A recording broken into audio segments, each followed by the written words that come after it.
जानवरों से मिलने वाले खतरनाक बैक्टीरिया हो या समुद्री ज्वालामुखी में रहने वाले जीव हो, दुनिया में ऐसे बहुत सारे क्रीचर्स हैं जिनको पहचानना तो छोड़िए, जानते तक नहीं हैं और वो डायरेक्टली या इनडायरेक्टली हमारी लाइफ को अफेक्ट भी कर रहे हैं। आज जानेंगे ऐसे ही 10 रिसेंटली ढूंढे गए क्रीचर्स के बारे में जो कि दुनिया के सबसे वियर्ड क्रीचर्स में से एक बन गए हैं। नंबर 10, एलिग्निया स्पेसिफॉर्मिस। इस क्रीचर की खोज पिछले साल वर्जीनिया टेक के पैलियोंटोलॉजिस्ट शुहाई जियाओ और उनकी टीम ने की है। इस क्रीचर का नाम एलिग्निया स्पेसिफॉर्मिस है। बता दूं कि यह पहली प्रजाति है जो समुद्र के तल पे यानी कि सिर्फ फ्लोर पे चलती है। ये एक ऐसा पैरासाइट है जो कि आज के समय में लगभग हर जानवर में देखने को मिलते हैं, लेकिन 550 मिलियन साल पहले ये इतना नॉर्मल नहीं था। जरा इस क्लिप को देखिए। जियाओ और उनकी टीम ने बताया कि ये क्रीचर मरने से ठीक पहले अपने चारों ओर एक ट्रैक बना रहा था। उन्होंने कहा कि वो बस आसपास घूम रहा था कि अचानक से मर गया। हालांकि इस क्रीचर के बारे में बहुत सी ऐसी बातें हैं जो आज तक एक पहेली बनी हुई है। नंबर 9, अन्यूमोसासुर, जो क्रेटेशियस पीरियड के गर्म उथले महाद्वीपीय समुद्रों में बसे थे। वे लगभग 98 से 65 मिलियन साल पहले रहते थे, लेकिन हाल ही में गवियाली मियामिस अल्माग्री बेसिस्ट, जो कि मोसासुर की एक नई स्पीसीज है, उसकी खोज की गई है। वैज्ञानिकों ने इसे हाल ही में मोरक्को के एक फॉस्फेट माइन से खोज निकाला है। खोज में बात सामने आई है कि यह 72 से 66 मिलियन साल पहले पाया जाता था और इसकी खोपड़ी की लंबाई 3 फीट से अधिक लंबी होती है, जो कि लगभग घड़ियाल के थोथने के बराबर होती है। यह प्रजाति शिकार करके अपना भोजन प्राप्त करते थे। Number 8, hammer headed bat. साल 2018 में इंटरनेट पे एक बहुत ही बड़े से चमगादड़ की फोटोज सामने आई थी जिसका सर काफी अजीब सा था। इन फोटोज को देखकर इंटरनेट यूजर्स इस सोच में पड़ गए कि ये तस्वीर रियल है भी या नहीं, और इसी सवाल को जानने के लिए वो इतने ज्यादा उत्सुक हुए कि अंत में इस पर पूरी रिसर्च ही कर डाले और उन्होंने फैक्ट चेक कर ये साफ कर दिया कि ये एक हैमर हेडेड यानी कि हथौड़े जैसे सिर वाला चमगादड़ है जिसे फल खाना कुछ ज्यादा ही पसंद है, जैसे कि केला, अंजीर और आम, और ये पूरे इक्वेटोरियल अफ्रीका में बड़ी संख्या में पाया जाता है।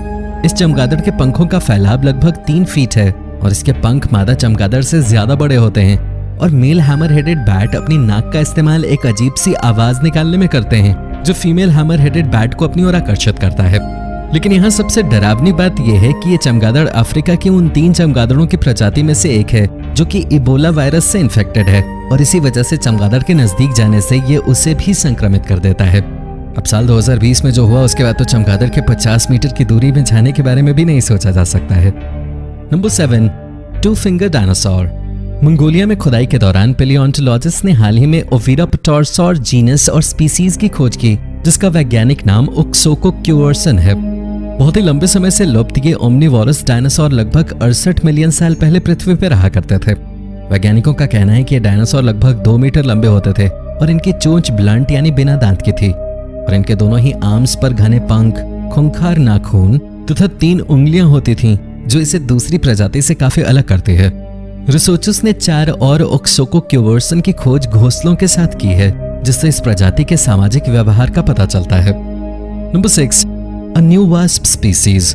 राइस यूनिवर्सिटी में बायोसाइंस के एसोसिएट प्रोफेसर और एवोल्यूशनरी बायोलॉजिस्ट स्कॉट ईगर ने एक नए गॉल वास्प स्पीसीज की खोज की है जो कि एक पैरासाइट के भी पैरासाइट हो सकते हैं।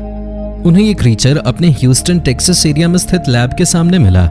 ये एक ऐसी प्रजाति है जो अपने अंदर से बायोकेमिकल छोड़ते हैं जिसकी वजह से ओक ट्री पर ट्यूमर बन जाते हैं जो कि गॉल वास्प के अंडों की रक्षा करता है।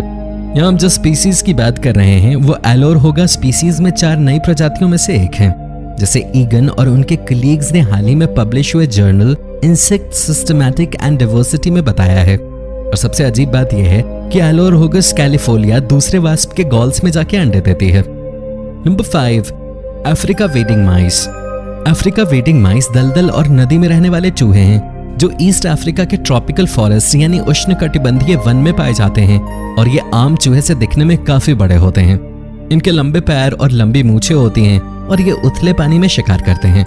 बेसिकली ये ऐसे चूहे होते हैं जो पानी में आराम से तैर सकते हैं। जब अफ्रीका वेडिंग माइस को सबसे पहले खोजा गया था तब उसे कोलुबस गॉसलिंगी नामक एक स्पीसीज माना जाता था, लेकिन zoological journal of linen society के मुताबिक ये गलत है, और इस जर्नल के मुताबिक अफ्रीका वेडिंग माइस की 4 अलग अलग प्रजातियां पाई जाती हैं, और ये प्रजाति इकोसिस्टम के लिए बहुत महत्वपूर्ण है। आप बेशक चूहों को पसंद नहीं करते हो, पर बहुत से लोग ऐसे हैं जो इन चूहों की काफी परवाह करते हैं। एक इंटरव्यू के दौरान जूलॉजिस्ट टॉम ने कहा कि समुद्री गॉसलिंग की प्रजातियां लाइबेरिया से कीनिया तक पाई जाती हैं। इसके अलावा वैज्ञानिक ने कहा कि इसकी 4 प्रजातियां बिल्कुल समान विशेषताएं रखती हैं, जैसे कंगारू जैसे पैर, वाटरप्रूफ फर और बड़ा दिमाग। इससे ये साबित होता है कि इनकी प्रजाति एक से कहीं ज्यादा है। Number 4, dragon snake heads. हाल ही में हुए खोजों में वैज्ञानिकों ने फैमिली ऑफ फिश का पता लगाया है जिसे ड्रैगन स्नेक हेड्स कहा जाता है। ये ड्रैगन स्नेक हेड्स वेस्टर्न घाट के अंडरग्राउंड वाटर में रहती हैं, जो कि सदर्न इंडिया में जैव विविधता का हॉटस्पॉट है। ऐसा माना जाता है कि ये जीव कम से कम 10 करोड़ साल से जीवित है।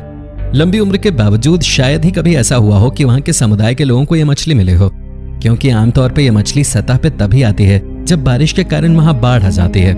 फिश साइंटिस्ट रॉल्फ ब्रिड्स ने इस मामले पर रिसर्च करने के बाद नेशनल जियोग्राफिक इंटरव्यू में कहा कि ये कोई मामूली खोज नहीं बल्कि एक विचित्र खोज है। फैमिली ऑफ फिश का साइंटिफिक नेम एनिग्मा खन्ना के नाम पर रखा गया है। इनमें 2 प्रजातियां शामिल हैं, एक गुलाम और एक गुलमसीर, जिसका नाम वृक्ष के देवता के नाम पर रखा गया है।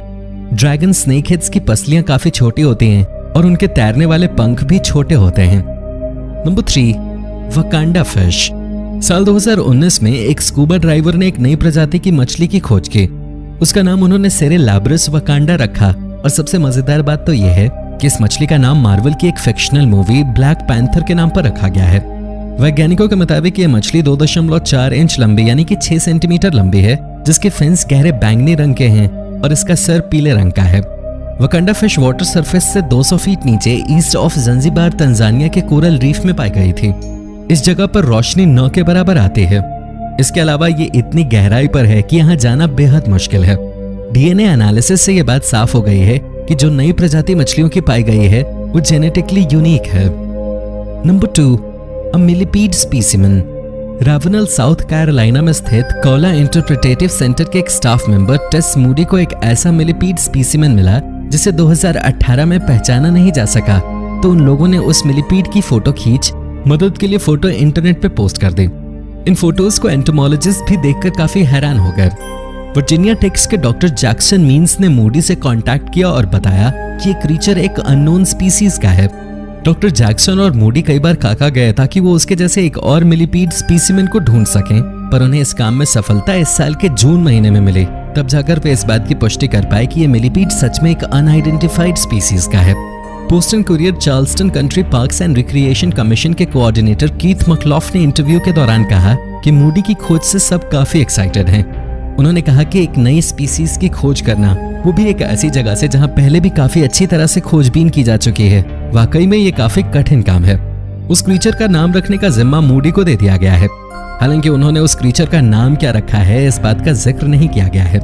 वैसे आप इस क्रीचर का नाम क्या रखना चाहते हैं, हमें कमेंट करके जरूर बताएं। Number 1, joker spider. इस साल की शुरुआत में एक नए विशेष वेलवेट स्पाइडर को वैज्ञानिकों ने ईरान में खोज निकाला। वैज्ञानिकों ने कहा कि उन्होंने जैसे ही इस मकड़ी को देखा, उन्हें मशहूर फिल्म सीरीज बैटमैन के कैरेक्टर जोकर के फेस पेंट की याद आई।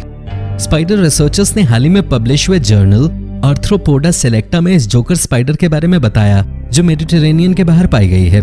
IFLA साइंस की रेचल फनल के मुताबिक ज्यादातर वेलवेट स्पाइडर यूरेशिया और अफ्रीका के कुछ हिस्सों में पाए जाते हैं।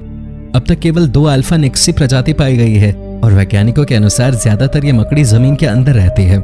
साल के 2 महीने अक्टूबर और नवंबर के बीच ये मकड़ी 3 हफ्तों के लिए बाहर निकलती है। हालांकि उसकी मादा प्रजाति को ढूंढना एक्सपर्ट्स के लिए काफी मुश्किल हो गया है और ये अभी तक नहीं हो सका है। दोस्तों, आज के लिए बस इतना ही। अगर आपको हमारी ये वीडियो पसंद आई है तो इसे लाइक करना बिल्कुल भी ना भूलें, और साथ ही अगर आपने अब तक हमारे YouTube चैनल को सब्सक्राइब नहीं किया है तो जल्द से जल्द सब्सक्राइब कर लें और हमें कमेंट करके जरूर बताएं कि आपको आज की ये वीडियो कैसी लगी और आपको इनमें से कौन सा जीव सबसे ज्यादा अजीब लगा, ये भी बताएं।